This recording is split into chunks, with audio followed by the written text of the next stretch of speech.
Hey guys, welcome back to Studio Peaky. Today I'll be going through the Silphco building and battling Team Rocket.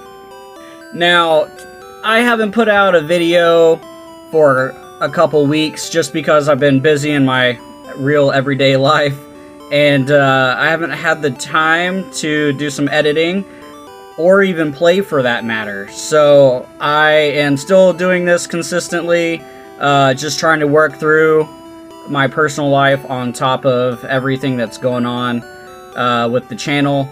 If you guys have been watching my videos, I appreciate those views, and it definitely helps encourage me to continue my little saga here on trying to complete all of the Pokédexes. I've also been looking into some new hardware, or I shouldn't say hardware, I should say devices, to make my streaming a little bit better and whatnot. So that is on the way. So this building is kind of long and there's a lot of battles, but I was trying to soak up as much experience as I possibly could to level my Pokemon, my party, especially now that I have a Dratini that I'm trying to turn into a Dragonite. That's gonna be a lot of experience here. We're talking about getting my Dratini to the current level of my Nidoking, which is level 55, as you can see. So, I'm passing through, trying to take out all of the trainers, and then I will go back and get the key card, and then on to Giovanni. I actually have to take a couple of trips to the Pokemon Center, just because I run out of PP with Nidoking's moves, because there's that many trainers in this building. Usually I have to do it a lot more, but, you know, Nidoking. So, this is also the place in the game where you actually get Porygon, which there's another way to get Porygon in the game, and that's simply by going to the game corner and earning enough coins, or buying the coins, and just exchanging them for Porygon. So you can actually get multiple Porygon in this game. Or multiple Dratini as well, because you can do the same thing to get Dratini.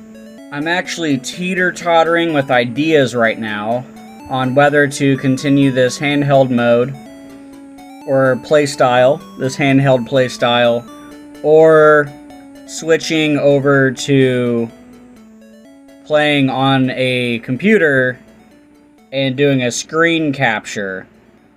I came across a device that will allow me to save my games or back up my save data onto my computer, which will be nice if I ever have to replace batteries. I've been playing Pokemon games since I was a kid, so I've never really had indefinite saves with older Pokemon games. There's always that constant fear or knowing that you're probably going to lose your save at some point because of the batteries built into the cartridge. Once the batteries die, your save file is gone. So this device would allow me to plug in my game into it just like I would into a Game Boy, and it pops up a emulator type thing on my computer where I can play the game on the computer. But the main reason I'm buying it is because it's one of the cheapest ways, or cheapest devices I have found that allows me to back up my save data for my games. So I will also have the option to screen capture, which will be a lot better quality than this. But I also like playing with my Game Boy, and I can pretty much play and record anywhere I am. So if I go out of town, if I am at work, if I'm anywhere away from my computer, or even anywhere else in my house where I'm not at my desktop, I will literally be able to play in handheld mode. Maybe I could do a little bit of both, and we can see what you guys like better. So that will be an option here in the future. I will probably get this this device next week, depending on how much money I spend at the convention I'm going to tomorrow. Yeah, I'm going to a convention. It's called Planet Comic-Con in Kansas City tomorrow, and I plan on looking for the booth with a bunch of Pikachu stuff. So we'll see what I find there. Maybe I can find some old vintage games or some plushies. I don't know. I'll just have to look around. And of course, whatever I buy, I will make a video about and share it with you guys so you guys can see my my haul. So what I want to do is live stream with this new device that I plan on getting next week. Then I could continue playing in handheld mode whenever it's most convenient for me, so I can keep uploading content on a regular basis. I think it would be better and easier to live stream with the device because I can use it as a capture card, even though it's technically a game being plugged straight into the computer. It would be a lot easier for viewers to follow me and see what I'm doing whenever I play live. So that will probably be the idea for the future of my channel. Currently, I am going through the floors and opening the doors with the key card that I got, trying to find which path is the correct path to get to Giovanni, because it's been so long that I don't necessarily remember which is the correct way. After spending a ridiculous amount of time trying to find the correct path, I eventually stop what I'm doing and I look up which direction to go because I get so frustrated.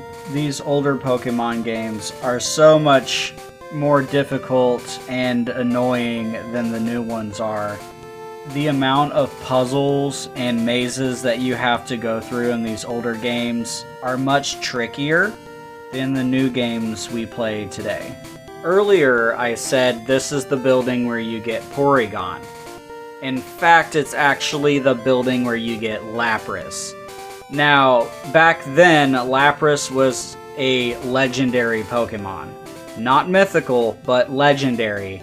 There was only one that you could get per save file of the game. And the only way you can get Lapras is by getting it from an NPC towards the end of this building. Some of the rare Pokemon that are hard to find or collect in this game, you can usually get from the game corner or a specific spot in the game. Unfortunately, Lapras doesn't have that availability. The only way you can get Lapras is, like I said, from that NPC, which technically makes Lapras more rare than Porygon. And we all know how rare Porygon is. Lapras is more rare than Porygon, even in the older games, because you can also get Porygon from the game corner even though it costs you an arm and a leg. I am currently battling Sabrina's Psychic Gym. And if you guys know anything about the original show, Sabrina is the creepy little psychic girl that turns Ash, Misty, and Brock into dolls and traps them in her dollhouse and plays with them. The only way they escape is because of her father that rescues them, and then Ash has to befriend a ghost Pokemon and has the Haunter help him to defeat Sabrina. Which is how he gets the badge, is by making her laugh and forcing her to forfeit the match. So when we were kids, Sabrina was the creepiest gym leader ever. That's all I got for you this video. Like and subscribe, and remember, I gotta catch 'em all.